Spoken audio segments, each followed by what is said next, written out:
یہ کچھ نہیں ہے یہود و نصارہ کے یہ طریقے اور یہ ان کے فتنے ہیں مسلمانوں کے دلوں سے قرآن کی عظمت کو نکالنے کو، اور کچھ نہیں۔ اپنے ماں باپ کی تصویر آپ قرآن میں نہیں رکھ سکتے، آپ کہتے ہیں قرآن کی عظمت کے خلاف ہے،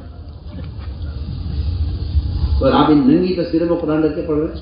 سوچیے، گندی فلموں میں ننگی تصویروں میں قرآن رکھ کے پڑھ رہے ہیں۔ عجیب، آپ کی عقل کو داد دی جائے کیا؟ یہ کیا کہا جائے آپ کو؟ بسم اللہ الرحمن الرحیم۔ السلام علیکم ورحمۃ اللہ۔ حضرت جی مولانا سعد صاحب دامت برکاتہم کا بیان سماعت فرمائیے۔ بیان کو لائک اور شیئر کرنا مت بھولیے اور اپنی آراء سے ضرور آگاہ کیجیے۔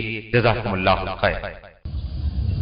یہ کچھ نہیں ہے یہود و نصارہ کے یہ طریقے اور یہ ان کے فتنے ہیں مسلمانوں کے دلوں سے قرآن کی عظمت کو نکالنے کو، اور کچھ نہیں۔ ارے قادسیہ کی جنگ میں صحابہ نے قرآن ساتھ رکھا ہوا تھا، اللہ نے قرآن کی وجہ سے مدد کی ہے۔ قادسیہ کی جنگ میں قتال میں ہم آپ سب سے پوری اہمیت کے ساتھ رکھ کر ہمیں اس کی امید ہے کہ انشاءاللہ یہ ہمارا مجمع ہے بات کو لے گا ہماری عقل یہ قبول کرتی ہے بات کو۔ کہاں قرآن، کہاں اولیاء، کہاں ننگی تصویریں، کہاں قرآن؟ جس قرآن کو محمد صلی اللہ علیہ وسلم کے دل کو، جبکہ آپ کا دل جب اللہ اکبر، آپ یہ لائٹیں بند کر دینا کیا ضرورت تھی؟ کیوں کھیل رہی؟ چلاتے ہوئے کھیلتے رہتے، بیٹھے ہوئے بات سنیے محمد صلی اللہ علیہ وسلم۔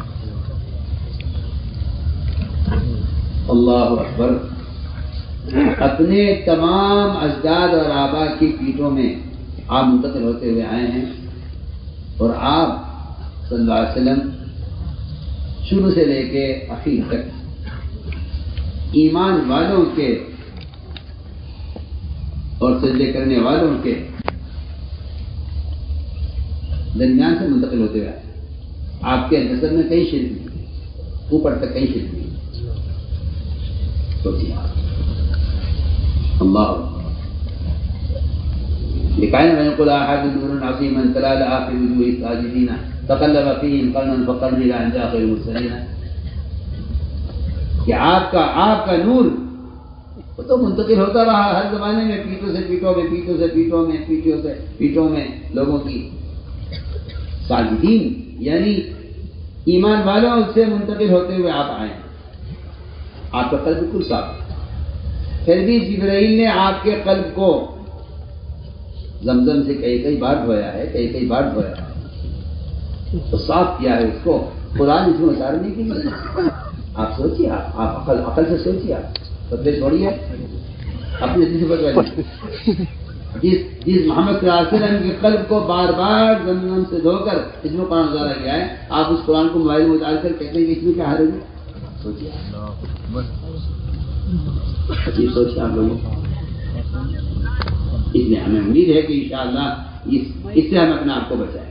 آپ ذہن میں ہیں، بس میں ہیں، آپ قرآن پڑھ کے دیکھ کے پڑھیے، آپ کے ہاتھ میں قرآن ہوگا، ہر دیکھنے والے کے لیے آپ کا یہ عمل سب کے لیے عملی دعوت بنے گا۔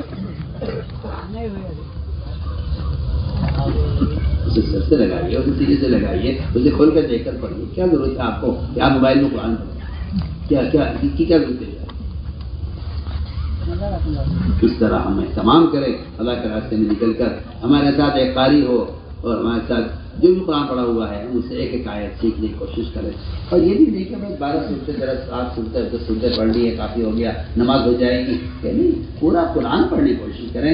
آپ انگریزی کے 2-4 الفاظ سیکھ کر کہیں کہ بس کافی ہے میرے لیے، کہ نہیں، مجھے ڈاکٹر بننا ہے، سارا نصاب پورا کرنا ہے، انجینئر بننا ہے تو سارا نصاب پورا کرنا ہے، اور مجھے تو کالج کے سارا جہد پڑھنا ہے جو ہے انجینئر بننے کے لیے۔ آج کیوں نہیں کہتے کہ میں نے ABCD پڑھ لی ہے میرے لیے کافی ہے؟ کہ نہیں، آپ دنیا کے بارے میں جو کہتے ہیں کہ نہیں جی ایک بھی کمی رہ گئی اگر تو یہ مجھے ڈگری نہیں ملے گی ڈاکٹر کی انجینئرنگ کی۔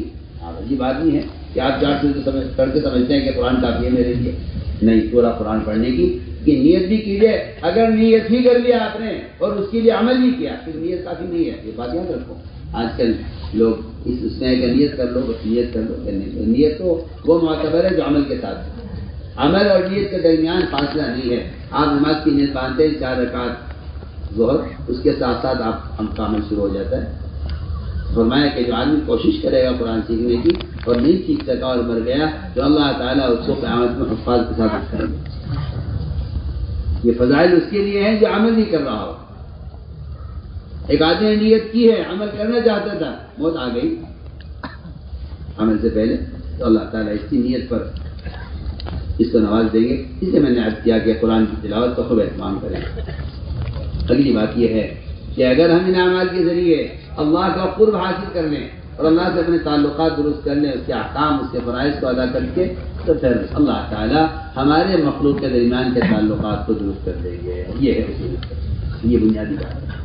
جتنا آپس میں جھگڑے ہیں مسلمانوں میں، اس کی بنیادی وجہ اللہ سے بے تعلقی ہے.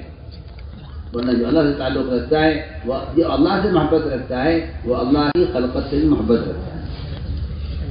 اس لیے کہ اللہ تعالیٰ نے خود فرمایا ہے قرآن میں کہ جو ایمان اعمال صالحہ پر جمع ہو جائیں گے، ہم ان کے دل میں بے غرض محبت لوگوں کی پیدا کر دیں گے.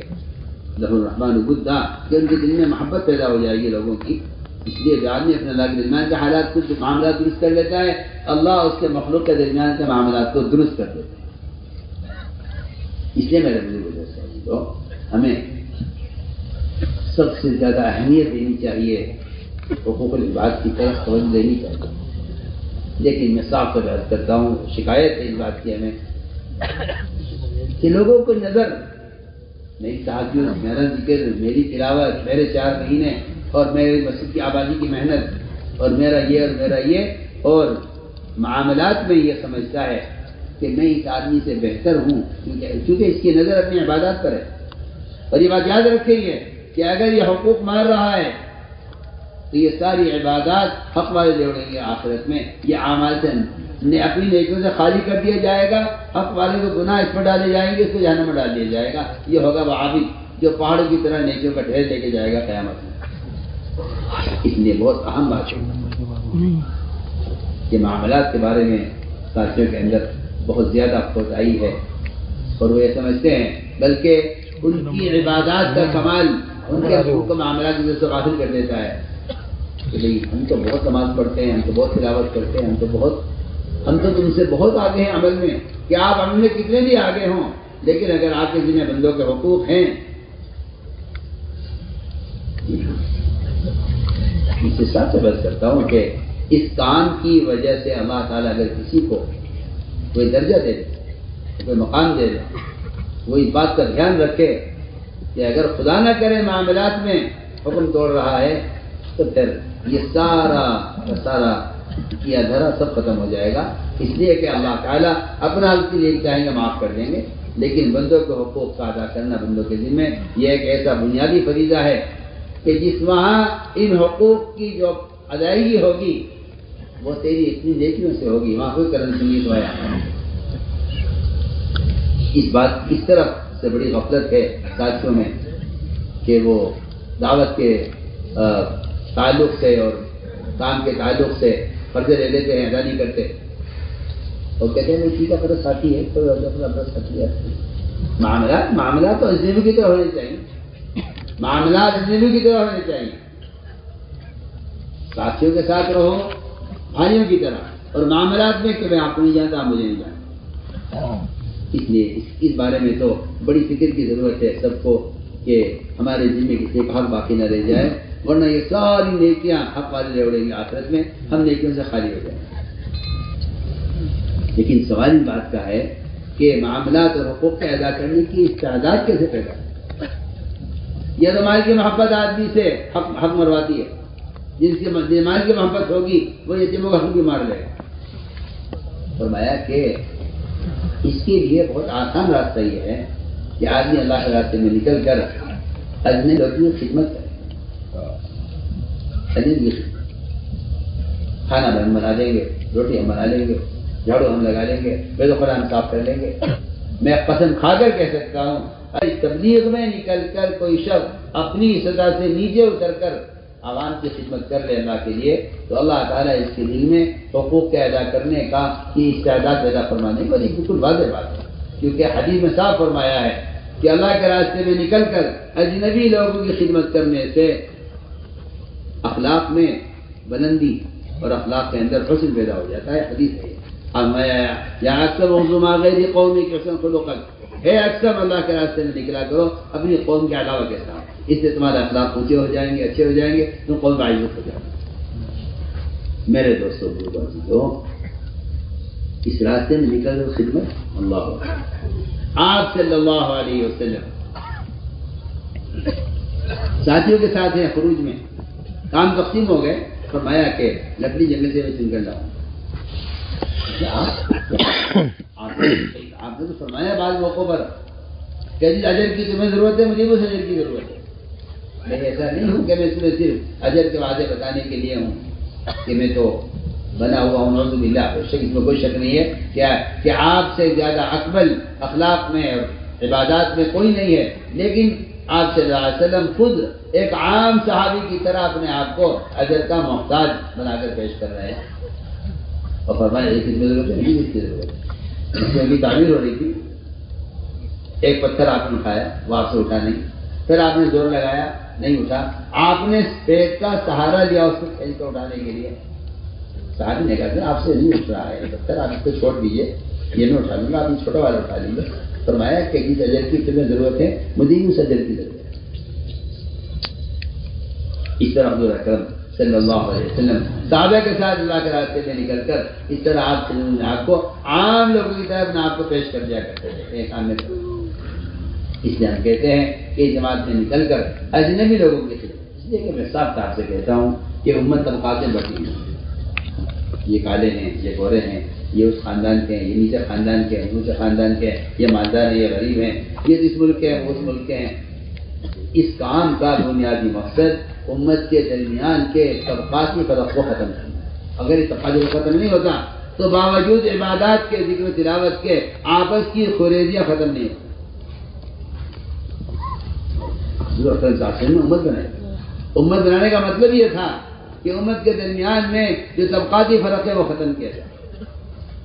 امت کے درمیان کے طبقاتی فرق کو ختم کرنا یہ آپ صلی اللہ علیہ وسلم کا سب سے بڑا کارنامہ ہے۔ سارے نبی علیہ السلام سے ہٹ کر آپ نے جو اصل کام کیا ہے وہ یہ کیا ہے، ورنہ سارے نبی علیہ السلام مختلف قوموں کی طرف، قبائل کی طرف مختلف ہر پر پیش کر بھیجے گئے ہیں۔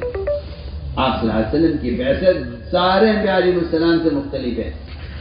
آپ کا میدان محنت سارا عالم ہے، ہر قوم ہے۔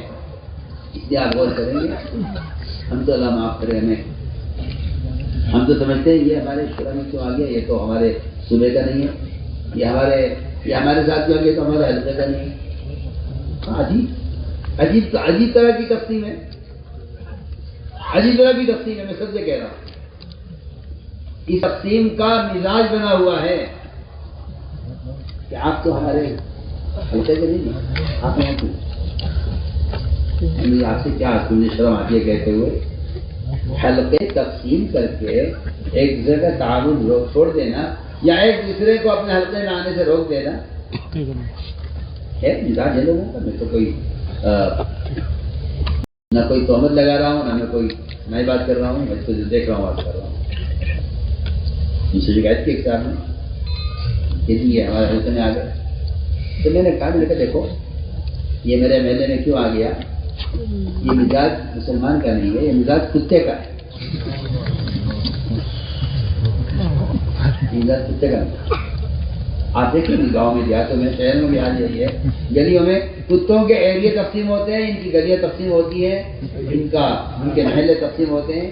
اگر اس محلے کا کتا اس محلے میں آ جائے تو رات کو 2 بجے ہنگامہ ہو جاتا ہے، جب تک وہ نکل نہیں جاتا اس کو چین نہیں ہوتی کہ آپ یہاں سے نکل جائیے، آپ اس محلے کے نہیں۔ یہ تقسیم امت میں پیدا ہو گئی ہے، یہ بڑی غم کی اور بڑے افسوس کی، بڑی فکر کی۔ یہ میرا علاقہ ہے، آپ کا علاقہ، یہ میری مسجد ہے، آپ کی مسجد، یہ اللہ کی مسجدیں ہیں، اس کو تقسیم کرنے کا اللہ کی قسم کسی کو حق نہیں، کسی کو اس کا انتہائی فاسق اور انتہائی مفسد آدمی ہے وہ شخص، اس کے ذہن میں ہو گیا ہماری مسجد ہماری مسجد۔ مسجدیں بنائی اس لیے گئی تھی تاکہ مسجد درمیان کا طبقاتی فرق ختم ہو، تو میں نے مسجد کو طبقات میں تقسیم کر دیا۔ سوچیے آپ نے کیا کہہ رہے ہیں، مسجد بنائی گئی تھی تاکہ طبقاتی فرق ختم ہو، ایک ہی صف میں کھڑے ہو گئے محمود و عیاض۔ اس کا مقصد یہ تھا کہ یہ غلام بھی اور آقا بھی، قاری بھی اور گورا بھی، یہ ایک صف میں ہوں گے۔ صف اول کی فضیلت علماء کے لیے نہیں ہے، صفحہ اول کی فضیلت ایک ظاہر آدمی کے لیے کہ علماء کی صفحوں کی کئی ثابت کی صفحہ اول کی فضیلت ایسی بیان کی، حضرت نے فرمایا کہ اے رسول اللہ آپ نے ایسی بیان کر دی، اب تو لوگ صفحہ اول کے لیے آپس میں لڑیں گے، تو کیا لوگ ایسے بتا بیان کر دیے صفحہ اول